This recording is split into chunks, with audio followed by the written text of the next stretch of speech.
Assalamualaikum Pak. Ya, waalaikumsalam. Perkenalkan nama saya Arya Dharma Wicaksana, dulu lulusan tahun 2020 di sini. Izin untuk mewawancarai Bapak ya Pak untuk Ya, tugas boleh, SMK. boleh. Pertama itu yang mau saya tanyakan itu nama dari Bapak dulu, nama Pak.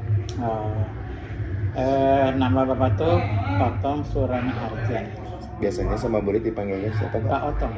Pak Otong. Iya. Lalu Bapak itu menguasai mata pelajaran apa Pak? Biasanya, Pak? Kalau spesialisasi sih sesuai jurusan ya. Ya. Bapak itu kalau kuliah mah itu kan biologi ya. Biologi hanya untuk di SMP itu kan mata pelajaran biologi, fisika, kimia itu kan belum terpisah. Tapi masih tergabung dalam satu mata pelajaran yang disebut dengan IPA. IPA ya. Berarti hanya mengajar mapel IPA berarti ya Pak? Iya, IPA. Jadi kan di SMP itu kan masih dasar ya. Okay. Jadi IPA kadang biologinya ada, fisikanya ada, kimianya juga ada, hanya belum dipisahkan. Khususnya Bapak ngajar di kelas berapa atau semua kelas Bapak ngajar? Enggak, Bapak kalau di sekolah ini ditugaskan mengajar kelas 9. Kelas 9 aja ya Pak? Iya.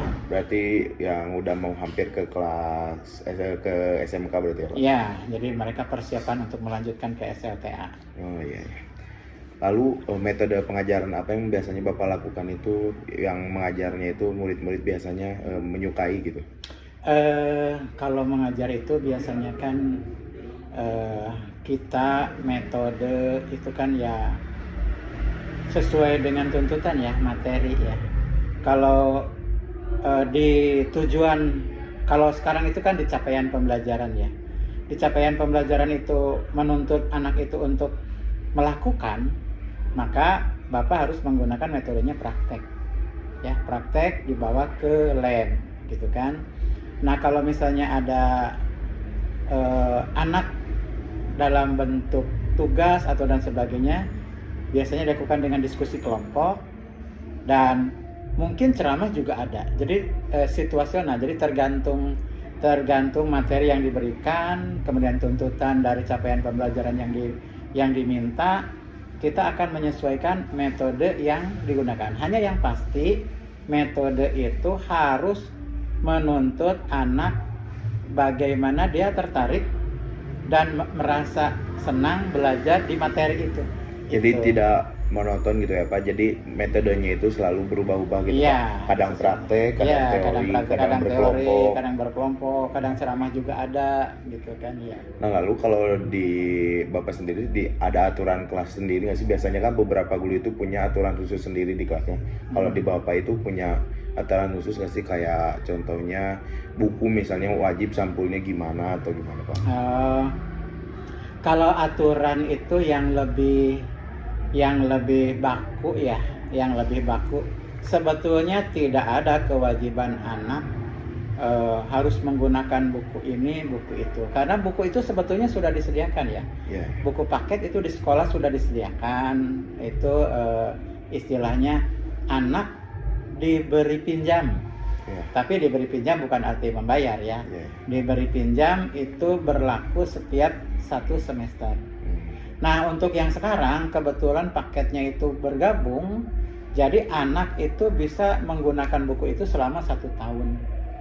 1 tahun 2 semester, tidak selama 1 tahun. Nanti setelah anak selesai mengikuti pembelajaran, buku itu harus dikembalikan lagi ke perpustakaan. Karena itu buku perpustakaan ya, jadi dipinjam. Sanksinya itu apa kalau biasanya kalau bukunya hilang?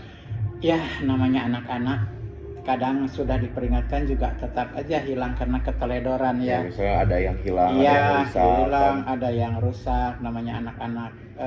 Kami itu hanya menuntut karena buku itu tidak bisa dibeli setiap rusak, setiap hilang, tidak kan gitu ya.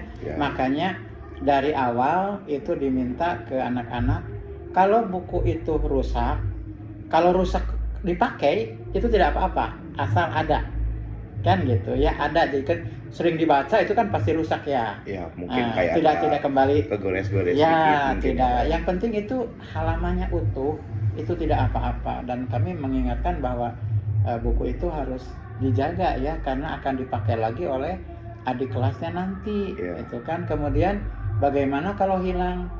Kami meminta kepada orang tua anak itu untuk mengganti dengan buku yang serupa. Tidak mengganti dalam bentuk uang, tidak. Oh iya ya. Iya. Berarti cukup bukunya kembali lagi aja. Iya, bukunya kembali aja kan gitu. Silakan beli sendiri, misalnya di toko buku atau di mana, kan sekarang online juga ada gitu ya. Silakan diganti dengan buku yang serupa, itu saja. Lalu sejak kapan Bapak sudah mulai mengajar?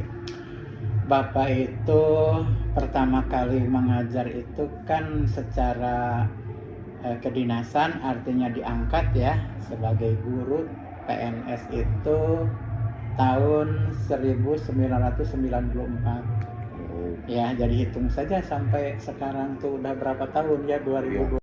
Sudah 20 lebih lah Pak. Iya, seperti itu Bapak. Berarti Bapak sudah tahu gitu ya ciri khas, ciri-ciri anak yang biasanya nakal atau yang pintar gitu, udah hafal Bapak? Iya, berdasarkan karakteristik itu mudah dilihat kalau sudah yang kelihatan gitu ya Pak? Sudah dilihat, karena anak dengan karakteristik tertentu itu mudah dibedakan ketika terjadi interaksi, terjadi aktivitas pembelajaran di kelas. Lalu ada gak sih Pak murid yang paling membanggakan sama yang paling mengecewakan tuh? Ya kenapa gitu alasannya? Yang paling membanggakan kenapa? Yang paling mengecewakan tuh kenapa? Nah, sebetulnya membanggakan dan mengecewakan itu tidak terletak pada anak itu pandai atau disebut bodoh, tidak ya. Tapi yang membanggakan itu anak yang bisa dan mau belajar dengan sungguh-sungguh, itu aja. Jadi Bapak merasa bangga kalau anak itu mau belajar sungguh-sungguh gitu kan ya. Dia mau berupaya sungguh-sungguh gitu kan. Itu yang membanggakan. Dan istilahnya mengikuti aturan tata tertib yang ditertibkan atau yang dilaksanakan di sekolah. Jadi dia mengikuti aturan, melaksanakan tata tertib, mau belajar dengan sungguh-sungguh kan gitu ya.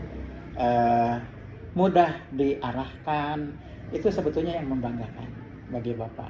Jadi tidak terletak pada anak yang pandai misalnya, kan itu membanggakan misalnya, atau anak yang bodoh mengecewakan, tidak ya. Karena kalau pandai juga kalau dia misalnya karakteristiknya kurang bagus, tetap aja tidak membanggakan. Karakternya jelek misalnya ya, dia pandai secara akademis, tapi secara sikap karakteristik dia kurang bagus, ya tetap aja disebutnya mengecewakan. Jadi bukan terletak pada bodoh atau pandai, karena itu relatif seperti itu kalau bagi Bapak. Berarti intinya titiknya itu Bapak itu di karakternya si siswa yang bikin membanggakan. Ya, di karakter, kalau Bapak lebih di karakter ya. Itu. Oh iya ya. Sama ini Pak, tadi lupa bertanya, di mana dulu Bapak kuliah? Kalau Bapak dulu kuliah itu, dulu itu kan IKIP ya. IKIP kalau sekarang jadi UPI. Oh jadi UPI. Iya, sekarang itu dikenalnya UPI, Universitas Pendidikan Indonesia. Kalau dulu IKIP, Institut Keguruan dan Ilmu Pendidikan. Dulu Bapak di situ. IKIP Bandung ya, yang di Ledeng tuh. Lalu ini Bapak punya pesan gak sih ke siswa itu buat motivasi dia belajarnya itu lebih tinggi sama bisa dibanggakan gitu Pak? Sebetulnya Bapak itu istilahnya sangat mengharapkan kepada setiap siswa itu, karena kalau dia tuh menyadari bahwa tugas siswa adalah belajar kan gitu, dimana belajar itu, yang namanya belajar itu capeknya ya sekarang kan gitu ya, mungkin capek kalau dirasakan sekarang itu, tapi yang namanya belajar itu nanti hasilnya tuh belakangan, terakhir kan gitu ya. Dan jangan berharap belajar itu tujuannya hanya untuk sesuatu yang sesaat kan gitu ya. Saya belajar karena ingin melanjutkan ke sini, ingin melanjutkan ke sana.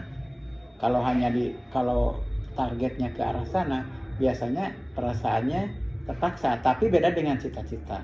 Nah, kalau cita-cita itu dasar. Cita-cita itu sebetulnya akan menjadi bagian dasar dari nanti motivasi anak itu belajar. Jadi kalau dia minimal punya cita-cita, kan punya tujuan tuh. Kalau punya tujuan berarti harus ada dasar. Sekarang di mana-mana anak jelas pengetahuan kan dibutuhkan ya. Apalagi nanti tuntutan sekarang itu tidak hanya pengetahuan tapi skill itu kan dibutuhkan juga. Nah, seiring waktu belajar itu kan akan menuntut skillnya juga, dan itu yang dituntut sebetulnya ya di zaman sekarang. Makanya kalau Bapak punya harapan itu kepada anak-anak, kepada siswa, kalau yang namanya belajar ya fokuslah belajar, jangan berpikir yang lain-lain dulu gitu kan ya. Fokus saja belajar sesuai dengan tugasnya sebagai siswa. Itu sih harapan Bapak nggak banyak.